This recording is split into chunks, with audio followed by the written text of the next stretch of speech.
texte et nous sommes extrêmement attachés à ce 1er mai, jour férié et chômé depuis 1946.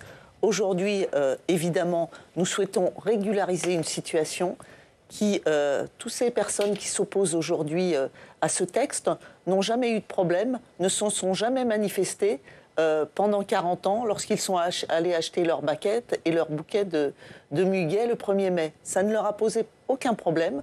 Alors maintenant que depuis 1986, en réalité, il y avait eu une décision, une circulaire de Martine Aubry. Martine Aubry qui visait à laisser ouverts les fleuristes, les boulangers. Et en réalité, c'est assez drôle, entre guillemets, parce que les artisans fleuristes et boulangers ne rigolent pas, mais elle spécifiait, cette circulaire, au moment où elle avait des responsabilités dans la direction du travail, que les fleuristes, les boulangers pouvaient ouvrir le 1er mai. Je ne crois pas que Martine Aubry soit une figure de la droite ou du centre. Donc déjà, nous souhaitons évidemment protéger ce 1er mai, jour férié, chômé. Mais par contre, nous souhaitons évidemment clarifier la situation parce que les boulangers et les fleuristes, c'est une activité très importante le 1er mai. Les boulangers parce qu'il y a 25% en plus de leur chiffre d'affaires sur un jour férié normal pour le 1er mai. Donc il y a une forte demande.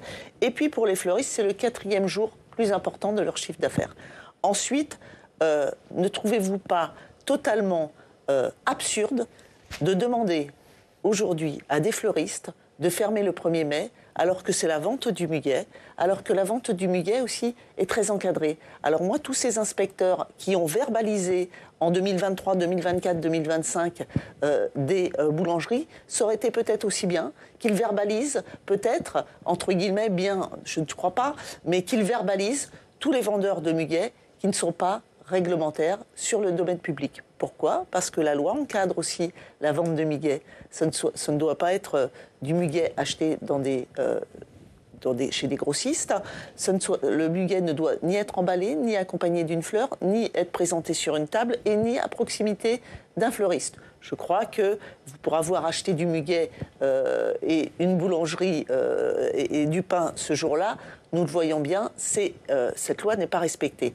Donc aujourd'hui, nous avons des artisans boulangers, 35 000, qui sont sous la menace d'une fermeture par une interprétation, parce que jusqu'alors, ça n'a pas posé de problème. Donc nous, ce qu'on souhaite, c'est uniquement clarifier la situation des boulangers, des fleuristes et des professionnels que vous avez cités, pour qu'enfin ils puissent exercer une situation qui ne posait de problème à personne jusqu'alors.